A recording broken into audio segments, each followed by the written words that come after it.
नमस्कार दोस्तों, स्वागत है आपका आज के मुख्य समाचार में, जिसमें सबसे पहली और बड़ी खबर में आपको बताएंगे कि इमरान खान की फिर बढ़ सकती है मुश्किलें। पेरिस में एफएटीएफ की बैठक से पहले पाकिस्तान के विरोध में हुआ प्रदर्शन।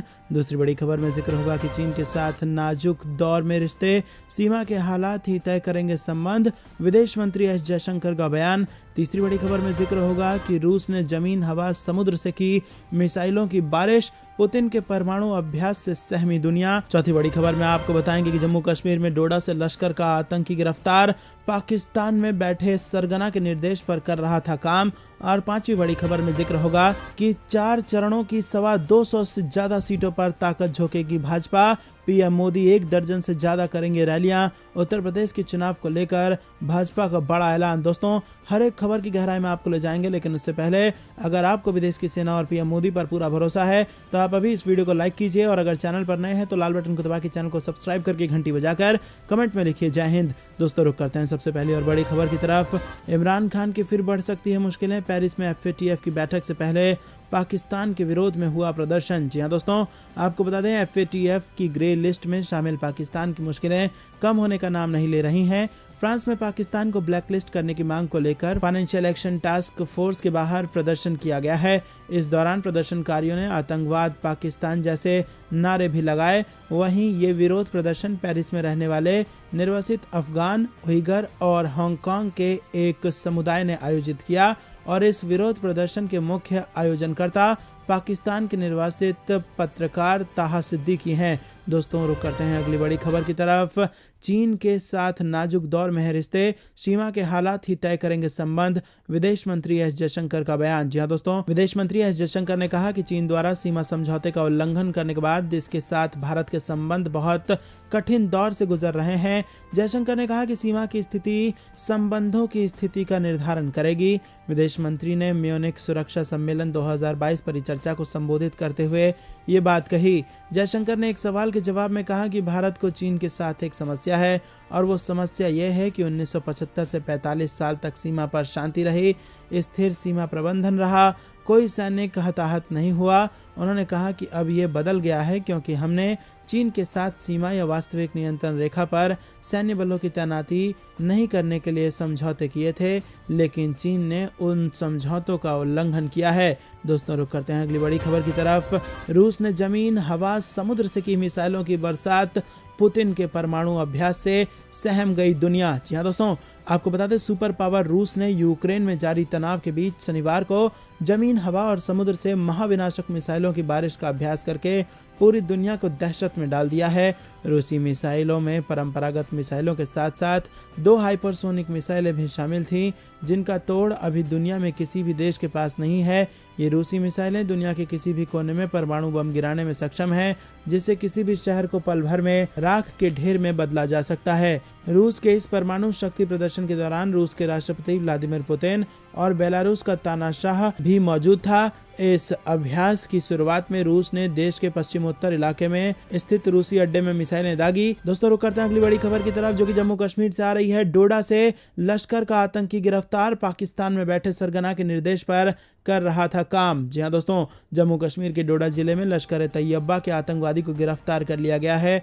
अधिकारियों ने बताया कि साजन बजरनी गांव के रहने वाले आदिल इकबाल भट्ट को पुलिस, राष्ट्रीय राइफल्स और सशस्त्र सीमा बल के संयुक्त दल ने ठाठरी में वाहनों की चेकिंग के दौरान गिरफ्तार किया। आतंकी से 1 पिस्तौल, 2 मैगजीन और 9 गोलियां बरामद की गई हैं।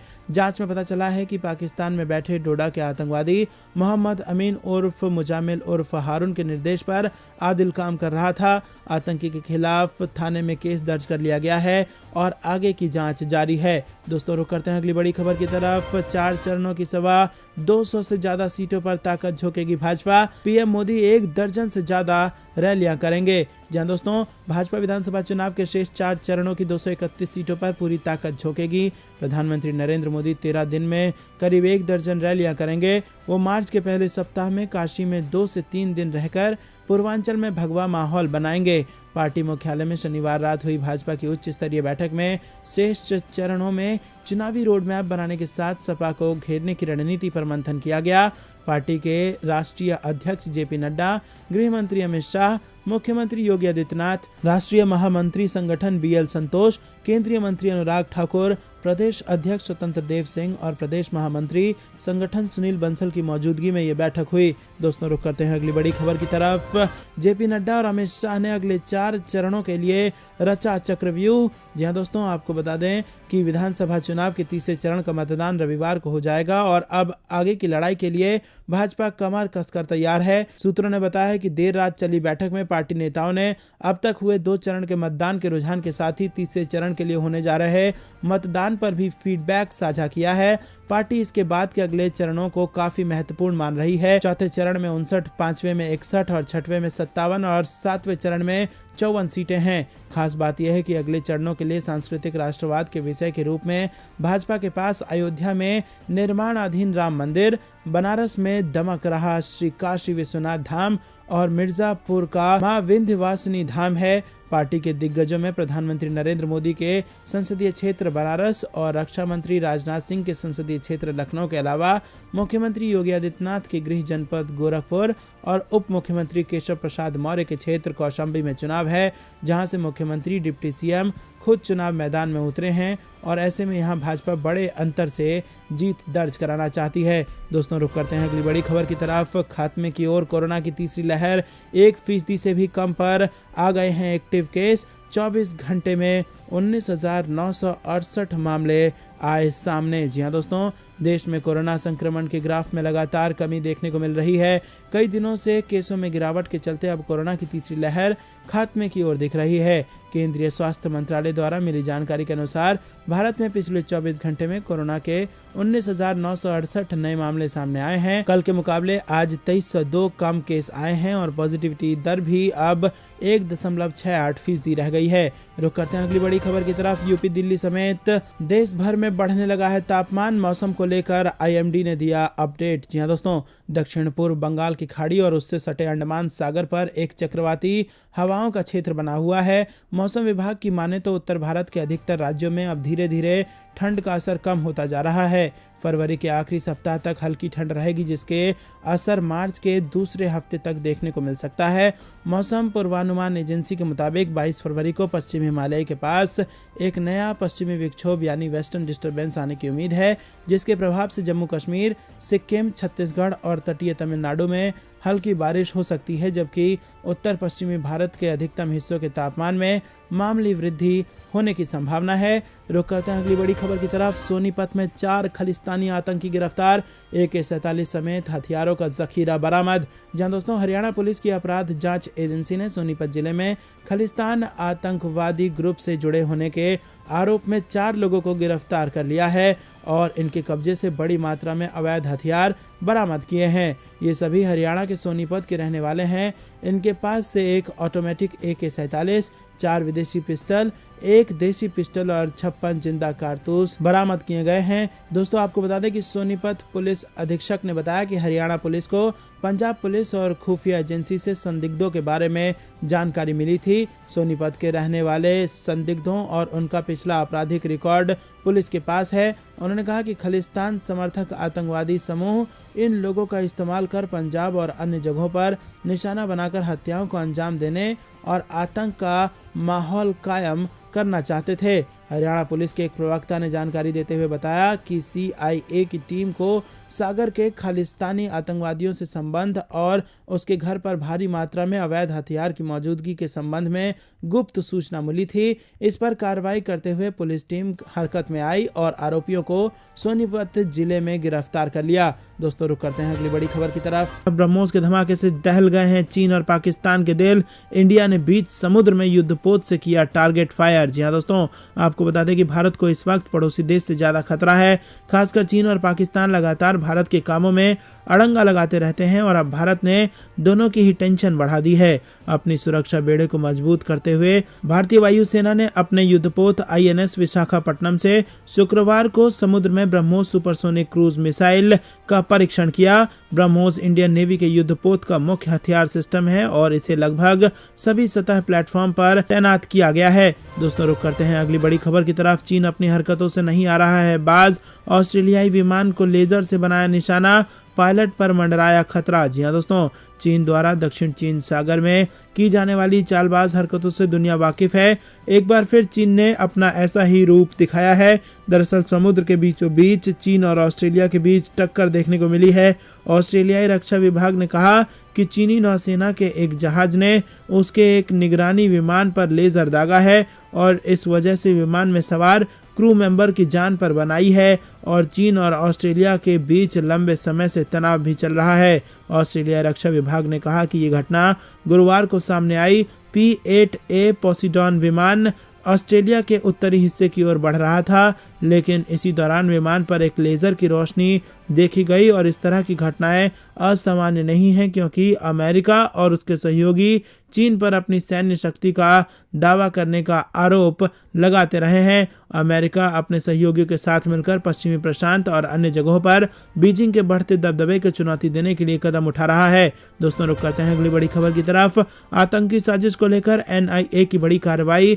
जम्मू कश्मीर और राजस्थान समेत 8 जगहों पर छापेमारी, 28 किए गए गिरफ्तार। जी हां दोस्तों, आतंकी साजिश को नाकाम करने के लिए राष्ट्रीय जांच एजेंसी ने देश के कई हिस्सों में छापेमारी की है।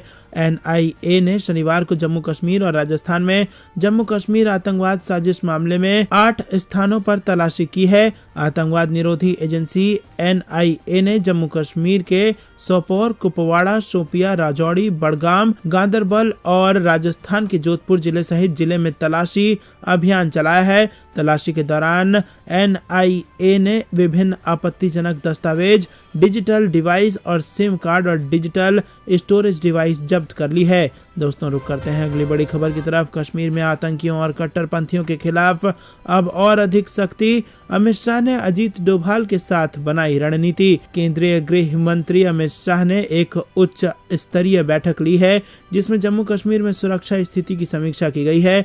बैठक में गृह मंत्री ने सुरक्षा ग्रिड को और अधिक मजबूत करने के निर्देश दिए ताकि सीमा पार से घुसपैठ शून्य हो और आतंकवाद का उन्मूलन हो सके। अमित शाह ने बैठक में सुरक्षा एजेंसियों के प्रयासों की सराहना की, जिससे पिछले कुछ वर्षों में जम्मू कश्मीर में आतंकी घटनाओं में कमी आई है। गृह मंत्रालय के मुताबिक आतंकी घटनाएं 2018 में 417 से घटकर 2021 में 229 हो गई हैं, जबकि सुरक्षा बलों के शहीद हुए कर्मियों की संख्या 2018 में 91 से घट के कम होकर ये अब 2021 में सिर्फ 42 रह गई है। दोस्तों, रुक करते हैं अगली बड़ी खबर की तरफ। गोंडा में गरजे राजनाथ सिंह, कहा बीजेपी जो कहती है वो करके दिखाती है। अयोध्या में बन रहा है भव्य राम मंदिर। जी हां दोस्तों, रक्षा मंत्री राजनाथ सिंह यूपी के गोंडा जिले में पहुंचे, जहां उन्होंने राम मंदिर का जिक्र करते हुए कहा कि बीजेपी जो कहती है वो करके भी दिखाती है। उत्तर प्रदेश में तीसरे चरण के लिए वोटिंग की तैयारियां पूरी हैं और चुनाव चल भी रहा है। इस बीच तीसरे चरण का प्रचार तो पहले ही थम चुका है, लेकिन सियासी दिग्गज नेता चौथे चरण के प्रचार में जुट गए हैं। बीजेपी के तमाम दिग्गज चेहरे उत्तर प्रदेश में ताबड़तोड़ प्रचार कर रहे हैं और इसी कड़ी में रक्षा मंत्री राजनाथ सिंह यूपी के गोंडा जिले में प्रचार के लिए पहुंचे। रैली में अपने संबोधन के दौरान राजनाथ सिंह ने न सिर्फ उत्तर प्रदेश की योगी सरकार के विकास कार्यों और उपलब्धियों को गिनवाया, बल्कि विपक्ष पर भी करारा प्रहार किया। इस दौरान राजनाथ सिंह ने राम मंदिर का भी जिक्र किया। राजनाथ सिंह ने कहा कि हम कहते थे कि हम आएंगे और राम मंदिर का निर्माण करेंगे, और लोग भी कहते थे कि जब भी चुनाव आता है भाजपा राम मंदिर की चर्चा करने लगती है। हमें भी लगता था कि प्रदेश की जनता का भी विश्वास नहीं है। ऐसी परिस्थितियां बनी कि अयोध्या में अब भव्य राम मंदिर का निर्माण हो रहा है। हम जनता की आंखों में धूल झोंकने का काम नहीं करते, हम जो कहते हैं वो करते हैं। बीजेपी जो कहती है वो करके दिखाती है। दोस्तों, रुक करते हैं अगली बड़ी खबर की तरफ। बीजेपी की बनी सरकार तो होली और दिवाली पर मुफ्त मिलेंगे सिलेंडर। राजनाथ सिंह बोले ग्रेजुएशन करने वाली छात्राओं को देंगे स्कूटी। जहां दोस्तों, उत्तर प्रदेश विधानसभा चुनाव के लिए चुनाव प्रचार करने पहुंचे केंद्रीय रक्षा मंत्री राजनाथ सिंह ने वादा किया है कि बीजेपी की राज्य में सरकार आने पर होली और दिवाली पर मुफ्त गैस सिलेंडर दिया जाएगा। और इसके साथ ही उन्होंने रैली को संबोधित करते हुए कहा कि छात्राओं को स्कूटी भी दी जाएगी। दरअसल राजनाथ सिंह यूपी के मनकापुर में बीजेपी के लिए वोट मांगने पहुंचे थे और इसी दौरान लोगों को संबोधित करते हुए रक्षा मंत्री ने कई वादे किए। मनकापुर गोंडा जिले में आता है और यहां 5वें चरण में यानी कि 27 फरवरी को वोट डाले जाएंगे। यहां से बीजेपी ने अपने वर्तमान विधायक रमापति शास्त्री पर फिर से भरोसा जताया है। शास्त्री वर्तमान समय में योगी सरकार में मंत्री भी हैं। वहीं यहां जनसभा को संबोधित करते हुए राजनाथ सिंह ने कहा कि सरकार ने सर्जिकल स्ट्राइक शुरू करने का फैसला तब किया जब आतंकियों ने सुरक्षा बलों पर हमला किया। भाजपा देश को निराश नहीं करेगी। उन्होंने कहा कि भाजपा राष्ट्र के गौरव से समझौता नहीं करती है। दोस्तों रुक करते हैं अगली बड़ी खबर की तरफ। पीएम आवास में गूंजा बोले सोनिहाल बांके बिहारी लाल की जय। मोदी ने कहा ये देश आपका है। जी हाँ दोस्तों, प्रधानमंत्री नरेंद्र मोदी के दिल्ली स्थित आवास में शनिवार को बोले सोनिहाल और बांके बिहारी लाल की जय कन्हैया लाल की का नारा गूंज उठा। प्रधानमंत्री नरेंद्र मोदी ने अफगानिस्तान से आए सिख और हिंदुओं के प्रतिनिधिमंडल से कहा कि ये देश उनका है।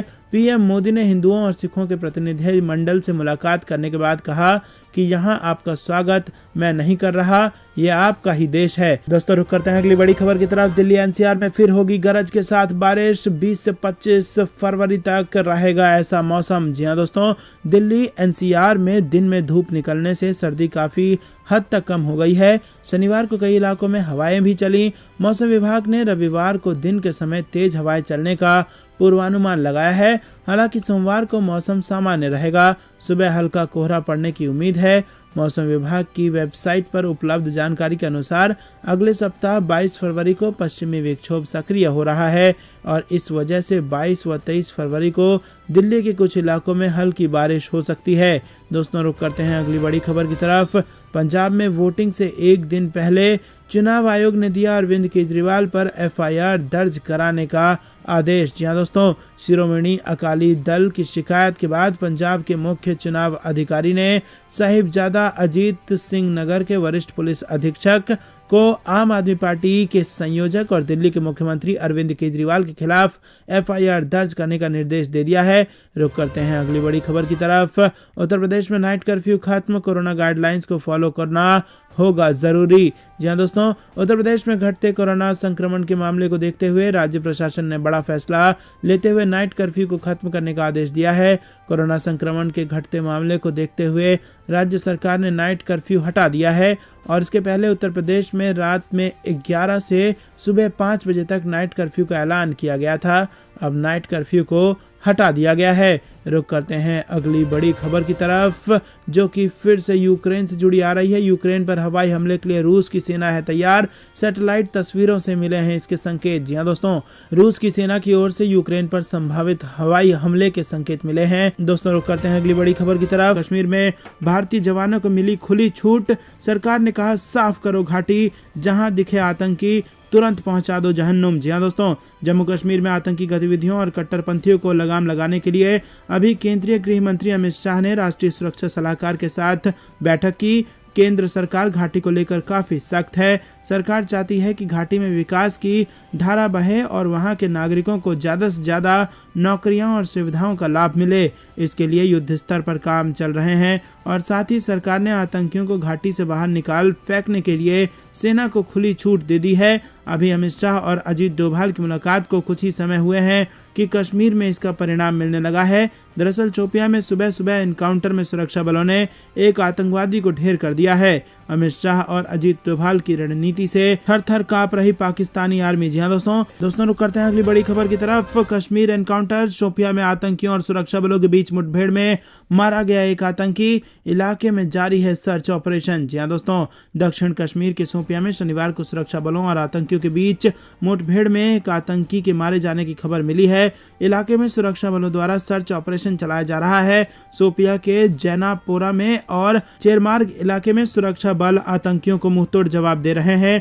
कश्मीर जोन पुलिस ने बताया है कि सुबह ये मुठभेड़ शोपियां के जैनापोरो और चेरमार्ग इलाके में तब शुरू हुई जब सुरक्षा बल इलाके में तलाशी अभियान चला रहे थे। इस दौरान वहां पर पहले से छिपे आतंकियों ने उन पर गोलीबारी शुरू कर दी। सुरक्षा बलों ने भी अपनी पोजीशन संभालते हुए उन पर जवाबी कार्रवाई शुरू कर दी, जिसमें एक आतंकी के मारे जाने की खबर है और हमें इस मामले में अभी सुरक्षा इकाइयों से और जानकारी का इंतजार है। दोस्तों रुक करते हैं अगली बड़ी खबर की तरफ। अमेरिका बनाम चीन की जंग का मैदान बना नेपाल, सरकार पर छाया हुआ है संकट।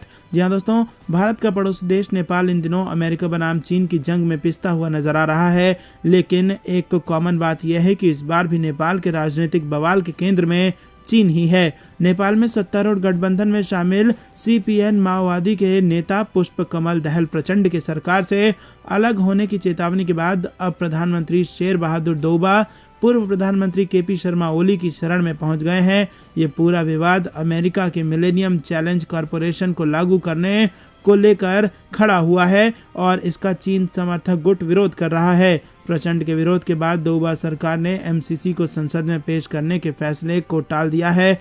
मिलेनियम चैलेंज कॉरपोरेशन समझौता 16 फरवरी को ही नेपाल की संसद के पटल पर रखा जाना था, लेकिन $50 करोड़ के अनुदान के विषय पर हो रहे विरोध के मद्देनजर इसे टाल दिया गया है। इस पर नेपाल में सत्तारूढ़ नेपाली कांग्रेस के नेताओं का कहना है कि दोबा अब विकल्पों की तलाश कर रहे हैं।